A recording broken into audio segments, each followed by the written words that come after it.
Mesdames et messieurs, comme vous l'avez constaté, les Nigériennes et les Nigériens, dans leur écrasante majorité, après 10 ans de soumission à une gouvernance calamiteuse, aspirent légitimement au changement. Ils sont sortis massivement pour chercher, dans la joie et dans l'allégresse, à exercer leurs droits et leurs devoirs de voter en paix. Cela est une preuve de vitalité pour notre démocratie, Dieu merci. La proclamation des résultats globaux provisoires par le président de la CENI l'a été dans des conditions calamiteuses et de manière cavalière, constatée d'ailleurs par tous, avec des hésitations, des tergiversations et des incongruités lors de leur prononcé, cachant difficilement le malaise que lui-même ressentait. Il faut le savoir que bien avant, nos représentants à la CENI avaient relevé des anomalies, des incongruités, des discordances entre les résultats provenant des bureaux de vote à travers nos délégués qui sont en leur possession et ceux de l'autre camp. Ce que l'autre camp veut coûte que coûte faire annoncer. Il y a un problème. Nos délégués ont en conséquence refusé de valider des faux manifestes, évidents. Et c'est leur droit. Ils ont en conséquence motivé et exprimé leur désaccord, étant donné qu'avant de prendre cette fonction, ils ont eu à prêter serment et ils tiennent à le respecter. Après la publication des résultats globaux provisoires, il est constaté que les uns expriment leur joie, des fois de manière très provocatrice, en tirant même avec des armes à feu. Vous avez dû voir comme moi les vidéos qui circulaient et qui véhiculaient ces images-là dans les réseaux sociaux. Les autres expriment leur désapprobation de manière tout à fait pacifique dans les sièges des partis politiques, dans les sièges de campagne, dans les sièges des bureaux de campagne et des fois dans la rue. Mais tout ceci de manière absolument pacifique. Alors voilà que, curieusement, des vagues d'intimidation, d'arrestation, indues, illégales, sont opérées par les autorités en place contre un seul camp, celui de l'opposition. Ce n'est pas normal. Ce traitement injuste et inéquitable n'est pas du tout normal, vous en convenez, par un pouvoir qui est en place et qui se dit démocratique. Même si ce régime a cela comme sport favori depuis son instauration dans notre pays, l'injustice, le traitement inéquitable, les passe-droits, les 2 poids 2 mesures. Les Nigériens sont habitués depuis 10 ans à cette situation. Et bien voilà que paradoxalement, c'est le pouvoir public lui-même qui provoque les troubles à l'ordre public. Pouvoir finissant, pouvoir sortant. Mais enfin, mieux vaut, à mon humble avis, essayer de finir en beauté, dans la paix et dans l'honneur. mais déjà pris par un désarroi, ce pouvoir-là a pour objectif en réalité de détourner l'attention. Premièrement, sur le vol des suffrages des citoyens nigériens. Oui. Deuxièmement, sur le hold-up électoral qui est en cours depuis longtemps. Nous l'avons déjà signalé, nous l'avons déjà dénoncé pendant les campagnes électorales. Souvenez-vous, mesdames et messieurs de la presse. Tout ceci pourquoi? Pour une raison très simple. Oui, une volonté d'imposer au Niger un président que les Nigériens n'ont pas véritablement élu. Et ceci serait difficilement réalisable. C'est l'une des raisons qui explique ces intimidations, ces arrestations indues, illégales, que le pouvoir fait. Deuxièmement, la seconde raison, c'est de nous déstabiliser et de nous empêcher de rassembler sereinement les différents éléments permettant, dans les délais légaux, de prouver sans aucun doute que nous avons effectivement gagné ces élections du second tour.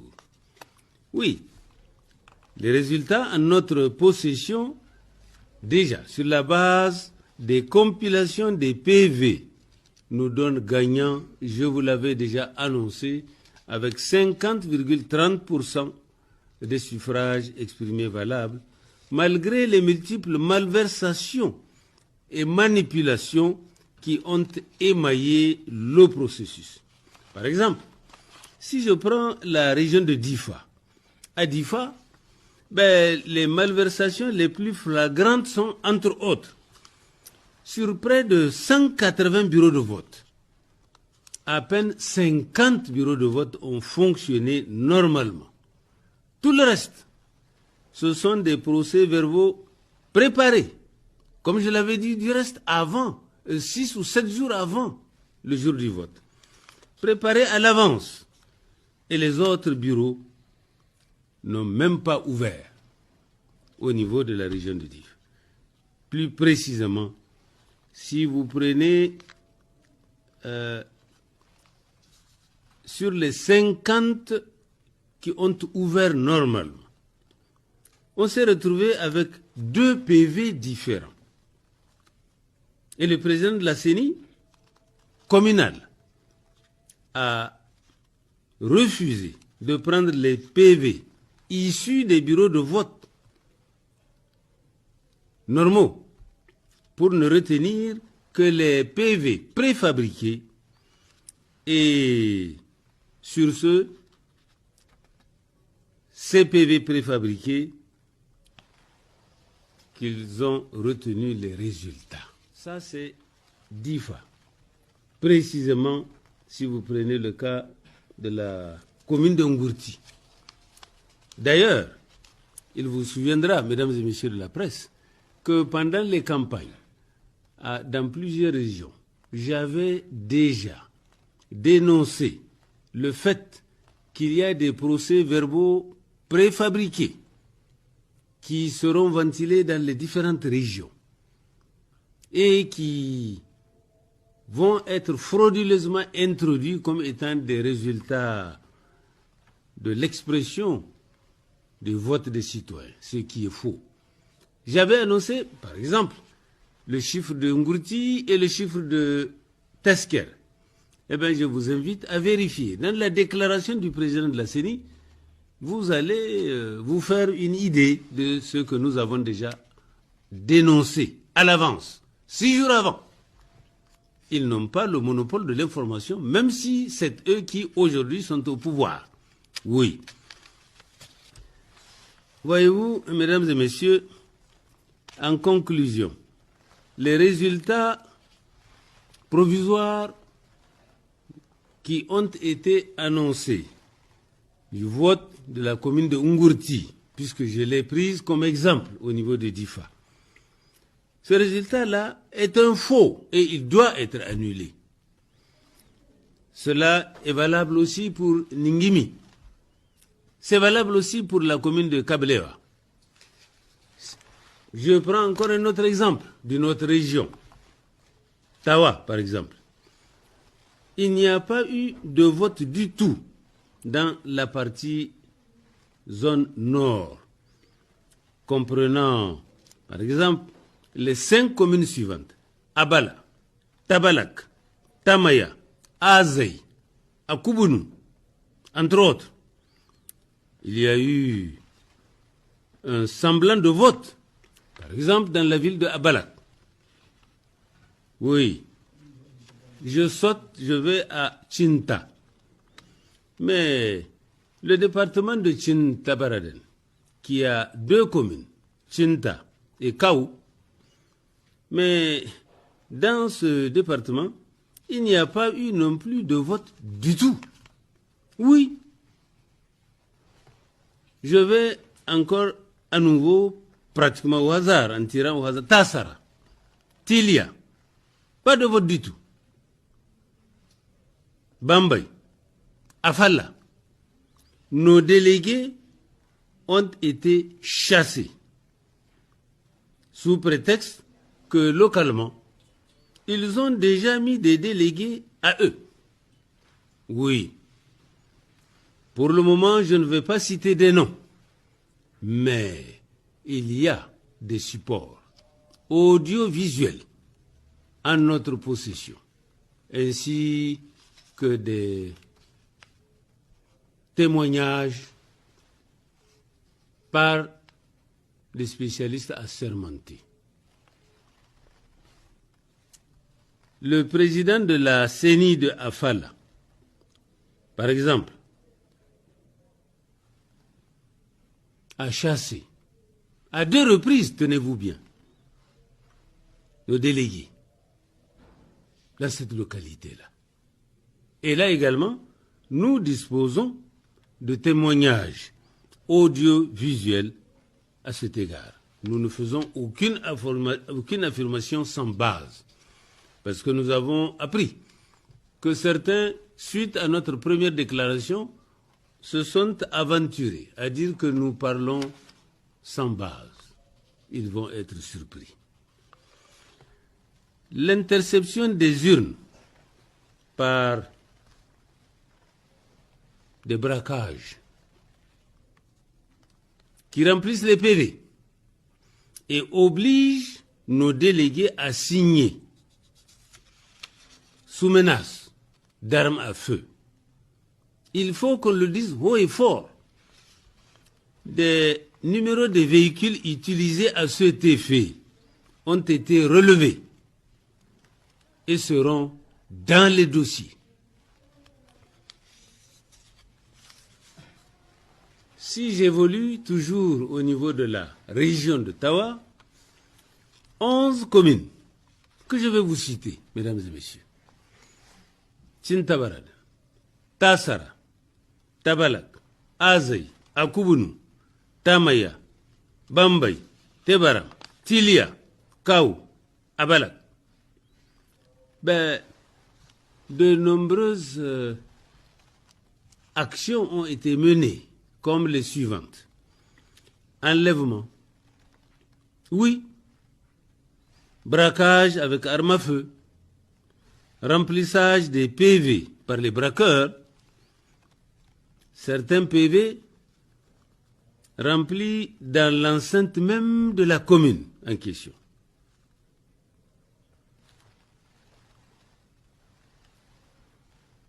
Dès 11 heures, ben, on dit à tout le monde que c'est déjà fini. C'est terminé. Les élections sont finies. Allez, allez. Et puis, beaucoup ont enregistré des phrases du genre « Pas de vote ici. Nous, on fait 100%. » Mais on est où là? Tout ceci est inacceptable. Nous avons le devoir et l'obligation de le souligner, de rendre ça public pour que tout le monde le sache pour ceux qui sont loin de certains théâtres d'opération.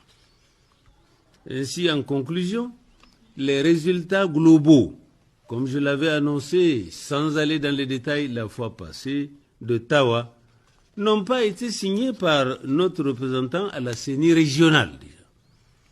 Et malgré tout, ils ont comptabilisé ça au niveau national, grossissant ainsi indûment et de manière frauduleuse le chiffre de mon compétiteur. La même chose que pour la région de Difa, que j'évoquais tantôt. Alors, mesdames et messieurs, nous sommes dans une situation assez singulière, assez exceptionnelle de la vie de notre pays. Voilà que un pouvoir en place, même s'il est sortant, plutôt que de tenter de contenir et de maintenir la sérénité et la paix, mais s'amuse à être fauteur de troubles publics au détriment de l'ensemble des citoyens, au détriment de la population d'une manière générale. Ces arrestations indues auxquelles nous assistons, vous êtes des témoins privilégiés dans beaucoup de cas, aussi bien au niveau de la capitale que dans les différentes régions. D'après certains chiffres qui viennent de m'être indiqués, il y a autour de plus de 500 arrestations et interpellations, pour la plupart indues, non fondées, sans base. Voyez-vous, les objectifs visés par ces opérations-là consistent d'une part, comme je le disais, à cacher le hold-up électoral qui est en cours de préparation et qui ne passera pas dans ce pays-là. Tazarche n'a pas passé, eh bien, ce hold-up déguisé ne passera pas non plus. En tout cas, nous sommes décidés, comme je l'avais annoncé, à exercer les voies de recours légales afin de faire triompher la vérité. Des arrestations indues de haute personnalité, telles que l'ancien Premier ministre, ancien président de l'Assemblée nationale, mon ami Hamma Amadou. Quelle faute a-t-il eu à commettre pendant ce processus électoral-là? Aucune, à mon humble avis. Je peux en citer beaucoup d'autres. Les leaders d'un certain nombre de partis politiques de l'opposition qui soutiennent ma candidature. Les membres des bureaux politiques de ces différents partis. Les sièges de leurs bureaux politiques, ainsi que le nôtre, ont été fermés à un kilomètre d'ici, ou 1,5 kilomètre. Le siège est encore fermé, à moins qu'il soit ouvert il y a quelques minutes. Pour quel motif? La même chose un peu partout dans ce pays. Sans compter les arrestations des membres de notre coordination de la campagne électorale à différents niveaux. Des perquisitions indues menées dans leur domicile, comme on le ferait pour des vulgaires bandits, criminels ou autres terroristes. Qu'ils aillent chercher ceux qu'ils doivent arrêter ou ceux qu'ils doivent poursuivre et coller la paix aux honorables et vénérables citoyens qui respectent la loi, qui font leur devoir et qui contribuent au renforcement de la démocratie et à l'esprit républicain dans notre pays. Vous avez aussi les superviseurs ainsi que les délégués qui ont été déployés sur l'ensemble du territoire national, qui sont inquiétés. On va où là? J'ai appris que ici à Zander, il y a 6 ou 7 camarades qui ont été inquiétés. Savez-vous le chef d'accusation qui a été invoqué les concernant? C'est dit ils ont hébergé M. Bana Ibrahim. Oui, vous avez hébergé Ibrahim Bana. Ah, mais Ibrahim Bana, à notre connaissance, est un paisible citoyen qui respecte les lois et règlements de notre pays, qui participe à ce processus-là. Par exemple, pour ne parler que de ce cas, il est l'un des superviseurs envoyés, notamment ici, pour faire des tâches précises qui sont prévues dans le code électoral et qui sont prévues aussi dans notre structure de campagne avec d'autres camarades. C'est un prétexte fallacieux. Parce que Bana Ibrahim n'a pas été hébergé par quelqu'un ici. Il a pris une chambre d'hôtel à l'auberge La Racine ou Gamzaki. En tout cas, l'un des deux. C'est vérifiable. On prend des citoyens comme ça pour dire oui, voilà, il faut les arrêter, ceux-là. Ils ont hébergé Ibrahim Bana. Où est-ce qu'on va dans ce pays à cette allure-là?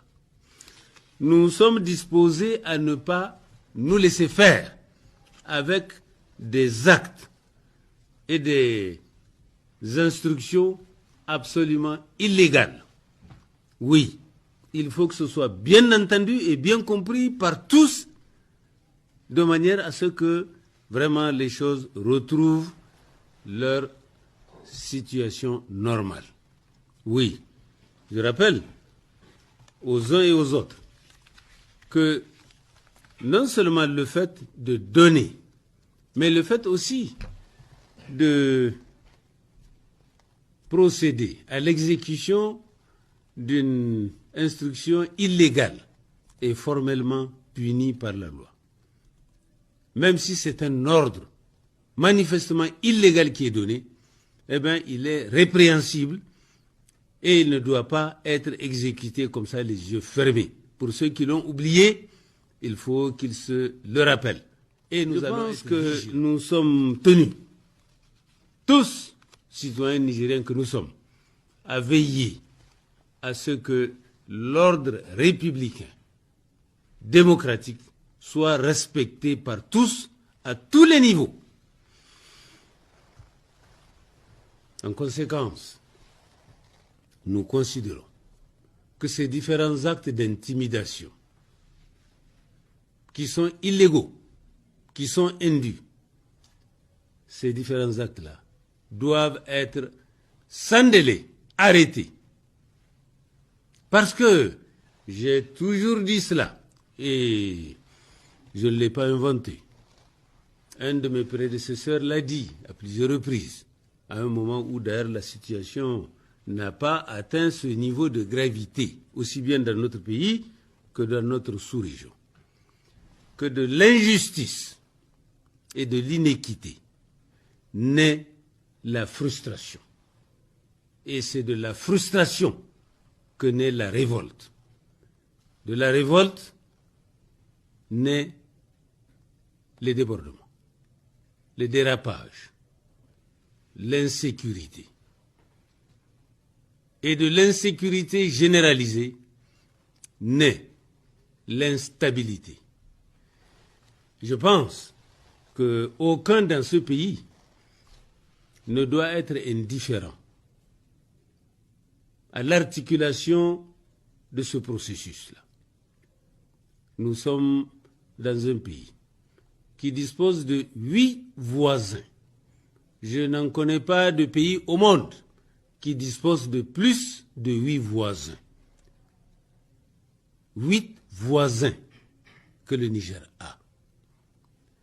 Ce qui touche le Niger, nécessairement, risque de toucher ses voisins de la sous-région.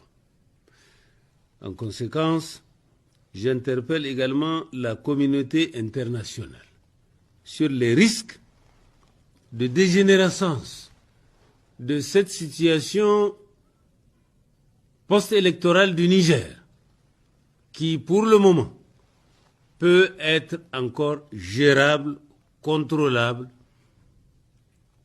pourvu que le suffrage exprimé par les citoyens soit fidèlement reflété dans les résultats.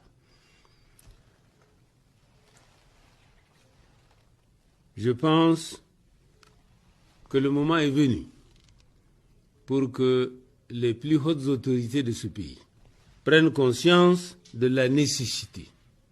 Et nous l'exigeons. Moi, personnellement, je m'engage et je l'exige. La libération de tous les détenus, sans délai. L'arrêt des harcèlements et les menaces de nos militants et des autres. Il ne faut pas que ces élections soient prises comme prétexte pour régler des comptes antérieurs. Non, cela est inacceptable. Je pense que la sécurisation des bulletins de vote pour permettre un recomptage biométrique, oui, biométrique.